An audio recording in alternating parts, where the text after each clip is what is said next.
Welcome to Deepika mom kitchen. ಎಲ್ಲರಿಗೂ ನಮಸ್ಕಾರ. ನಾನು ಪವಿತ್ರ.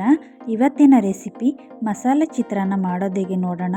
ಅದಕ್ಕೂ ಮುಂಚೆ ಯಾರೆಲ್ಲ ನಮ್ಮ ಚಾನಲ್ನ ಸಬ್ಸ್ಕ್ರೈಬ್ ಆಗಿಲ್ಲ ಪ್ಲೀಸ್ ಇವಾಗಲೇ ಸಬ್ಸ್ಕ್ರೈಬ್ ಮಾಡ್ಕೊಳ್ಳಿ. ಬೆಲ್ ಬಟನ್ನ ಕ್ಲಿಕ್ ಮಾಡೋದನ್ನ ಮರಿಬೇಡಿ. ವಿಡಿಯೋನ ಸ್ಕಿಪ್ ಮಾಡ್ದೇ ಫುಲ್ ವಿಡಿಯೋ ನೋಡಿ. ಮಸಾಲ ಚಿತ್ರಾನ್ನ ಅಂತೂ ತುಂಬಾ ಚೆನ್ನಾಗಿರುತ್ತೆ. ಬೆಳಿಗ್ಗೆ ತಿಂಡಿಗೆ ಈಸಿಯಾಗಿ ಕ್ವಿಕ್ಕಾಗಿ ಮಾಡ್ಕೋಬೋದು. ತುಂಬಾ ಚೆನ್ನಾಗಿರುತ್ತೆ. ಈಗ ಮಸಾಲೆನ ರೆಡಿ ಮಾಡ್ಕೊಳ್ಳೋಣ. ಶುಂಠಿ ಬೆಳ್ಳುಳ್ಳಿ ಹಾಕೋತಾ ಇದ್ದೀನಿ. ಒಂದು ಚಿಕ್ಕ ಪೀಸ್ ಶುಂಠಿ, ಸ್ವಲ್ಪನೇ ಬೆಳ್ಳುಳ್ಳಿ, ಒಂದು ಗೆಡ್ಡೆಯಷ್ಟು, ಒಂದು ಪೀಸ್ ಚಕ್ಕೆ, 2 ಲವಂಗ ಹಾಕ್ಕೊಂಡಿದ್ದೀನಿ. ತೆಂಗಿನಕಾಯಿ ತುರಿನ 1 ಕಪ್ಪಷ್ಟು ಹಾಕ್ಕೊಂಡಿದ್ದೀನಿ.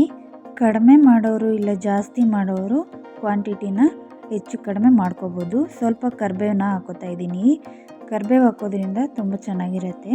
ಸ್ವಲ್ಪ ಕೊತ್ತಂಬರಿ ಸೊಪ್ಪನ್ನ ವಾಶ್ ಮಾಡಿ ಹಾಕೋತಾ ಇದ್ದೀನಿ. ಒಂದು 3 ಹಸಿಮೆಣಸಿನ್ಕಾಯಿನ ಹಾಕ್ಕೊಂಡು ತರ್ತರಿ ಪೇಸ್ಟ್ ಮಾಡ್ಕೊಬರೋಣ. ಈಗ ಪೇಸ್ಟ್ ಆಗಿದೆ, ರೆಡಿಯಾಗಿದೆ.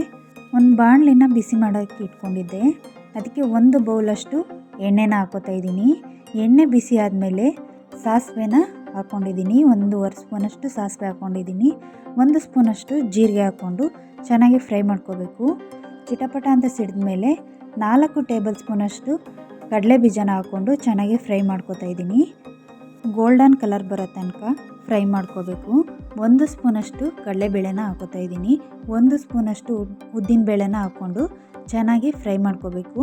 ಚೆನ್ನಾಗಿ ಫ್ರೈ ಆದಮೇಲೆ ಒಂದು 4 ಹಸಿಮೆಣಸಿನ್ಕಾಯಿನ ಉದ್ದ ಕಟ್ ಮಾಡಿ ಹಾಕ್ಕೊಂಡಿದ್ದೀನಿ. ನಿಮ್ಮ ಖಾರಕ್ಕೆ ಎಷ್ಟು ಬೇಕು ಅಷ್ಟನ್ನು ನೋಡಿ ಹಾಕ್ಕೊಳ್ಳಿ. ಯಾಕೆಂದರೆ ನಾವು ರುಬ್ಬಕ್ಕೂ ಹಾಕ್ಕೊಂಡಿದ್ವಿ. ಈಗ ಸ್ವಲ್ಪ ಕರಿಬೇವನ್ನ ಹಾಕ್ಕೊಂಡು ಚೆನ್ನಾಗಿ ಫ್ರೈ ಮಾಡ್ಕೊಂಡಿದ್ದೀವಿ.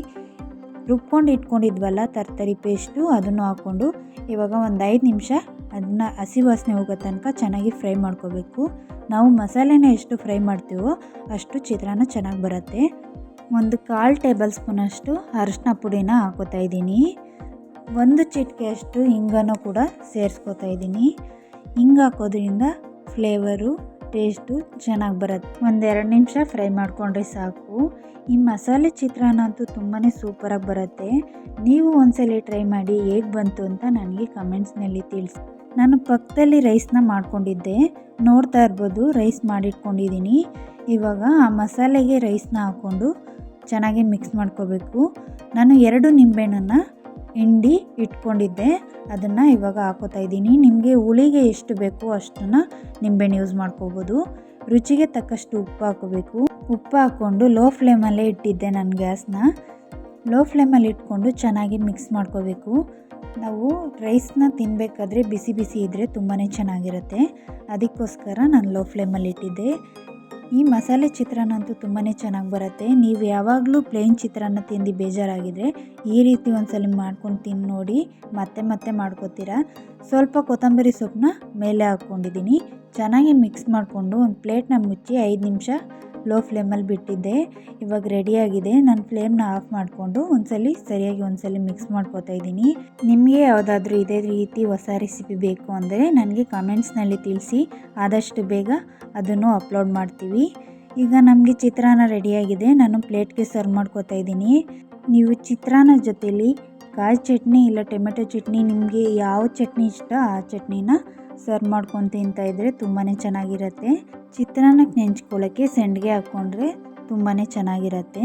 ನಾನಿಲ್ಲಿ ಸೆಂಡ್ಗೆನೂ ಕೂಡ ಕರೆದಿದ್ದೆ, ಅದಕ್ಕೋಸ್ಕರ ಹಾಕೋತಾ ಇದ್ದೀನಿ. ನಿಮ್ಮ ಹತ್ರ ಇಲ್ಲ ಅಂದರೆ ಸ್ಕಿಪ್ ಮಾಡ್ಕೋಬೋದು. ನಮ್ಮ ವಿಡಿಯೋ ನಿಮಗೆ ಇಷ್ಟ ಆಗಿದ್ದರೆ ಲೈಕ್ ಮಾಡಿ, ಶೇರ್ ಮಾಡಿ, ಸಬ್ಸ್ಕ್ರೈಬ್ ಮಾಡ್ಕೊಳ್ಳಿ. ನೆಕ್ಸ್ಟ್ ವಿಡಿಯೋದಲ್ಲಿ ಸಿಗ್ತೀನಿ. Thanks for watching.